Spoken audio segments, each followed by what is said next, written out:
So enough of that, of the different things. I've got to get busy and put these locks back in, and then I'm gonna start doing. I'm gonna walk around here. We're gonna be painting this whole thing. I still have to go over with Mommy on the colors and all that kind of stuff. But I know one of the things I'm going to have to do, and I'll show you that. I'll make this a different video. Is all of the doors are going to be painted. All the door frames are going to be painted. All the baseboards are going to be painted, and the walls, the ceilings, all that kind of stuff. So I know even before I get the paint that I can stay over here and I can do some work. Can I? I can check all these doors, and that's what I'm going to do. I'm going to do that on a different video, but I'm going to open and close them, make sure that none of the doors are sagging, or check different things out, different things that I have to do before I take these doors down. Because see, once I check all the doors and make sure they're opening and closing properly and there's enough clearances and nothing's rubbing on anything, then I can take all the doors out. I can take the hinges out, I can take the doorknobs out, and then I can stack all these doors inside the garage, because eventually like I say, all those doors are going to be painted. So then I can take those out. I can sand them, I can do all that kind of stuff, and I can get them out of here. And then they'll be out of my way for when I get ready to start painting. Okay, now granted, this front door, I'm not going to be able to do that for the front door. I'm not going to take the front door off, and I'm only going to be painting this door, you know, from this edge over. And see, that last time whoever painted this, they painted the interior side. They didn't paint the side, did they? Or with the same color as the outside. I'm not going to do that. I'm going to do it right. And so I'll have to paint this one in place and all that. And I'll go over that, like I said, in a minute. Just keep watching my videos. And if you want to see the transformation, what I'm going to be doing over here, you know, well, I'm going to get somebody over here to restretch the carpets and fix the puckering. See along here, it's all kind of raised up. That's because this carpet is probably, who knows, 4 or 5 years old, 6 years or more. And I don't even know if we're going to save it yet. I've got to talk to Mommy about it and all that kind of stuff, because obviously if we're going to save it, before I paint, I'm going to have to put masking tape down, be real careful on down to the carpet, and try to get it kind of painted with the paintbrush down as the carpet curves, you know what I mean? Gonna have to do that. Man, this is gonna take a while to do all that. And anyways, enough of that for right now. I've got to put these locks back in.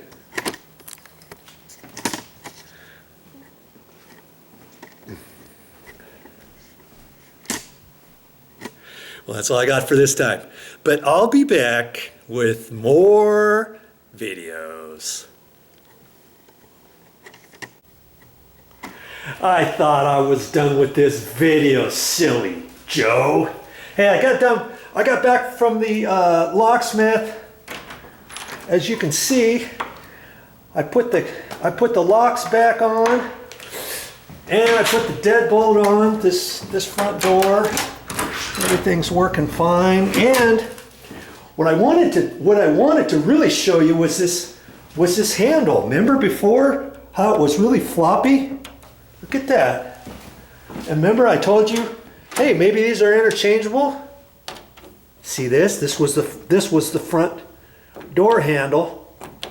And I looked on the back side after I pulled it off. There's a spring on there, and the parts, the little brackets, the nibs are kind of worn a little bit because this door handle is used so much on this front door. And see, there's the other thing. I got it to work, and son of a gun, this little closet just happens to be, you know, a little storage closet. It's got a little cat door in here. Isn't that cute? You can put the cat in here, and the poop box and all that kind of stuff. That's kind of a good idea. Do something like that. Well, because it's inside a closet and not out, you know, somewhere else, nobody uses this back handle, do they? Because you're only going to be using this on the front all the time. And look how big the gap is there.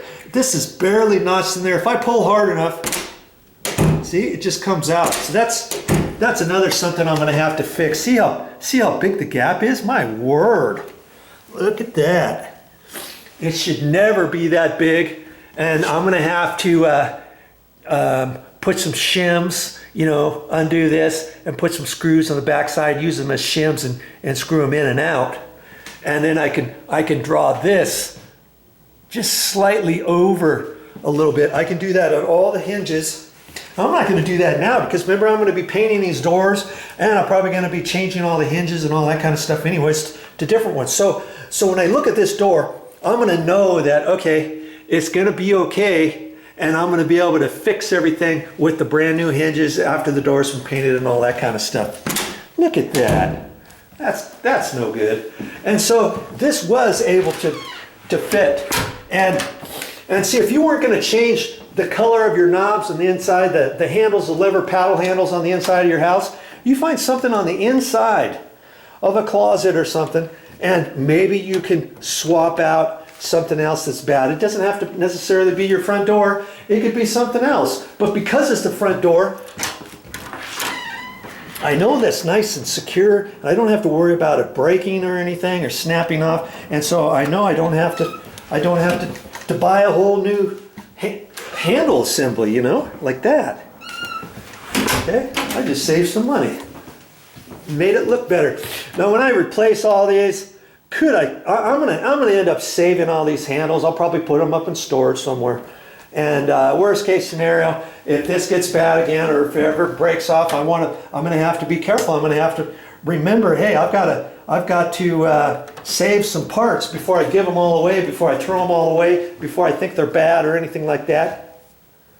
Okay. And remember, I was saying these handles might be interchangeable, and they might be. Some paddle handles are, some aren't. And depending how old your handles are, you might have to have bought them years ago, a left-hand door, right-hand door, stuff like that. And maybe this handle could only go here and it couldn't go anywhere else.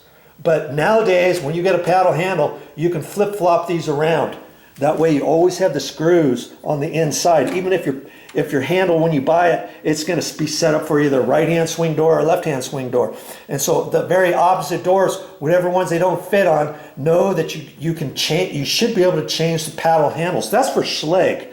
And I always like to get Schlage, and Home Depot always has Schlage, and they seem to wear really good, and they look nice too. I like it how it folds up and bows down like that. Now you can install these a different way, the very opposite, where the handle goes up. And if you've got a handicapped person inside the house, or an older person who can't use the wrist a lot, or they have a weak grip or something, if you have this flipped up the other way, then all they have to do is sit over here and pull down. Instead of their hand sliding off, they're going to grab this because it's flipped up the other way, and all they have to do is just barely grab it to pull it down. Okay, so there's a tip for you. But I generally, when I put a paddle handle on, this is the direction I like it to go, right there. But you can flip them around the other way.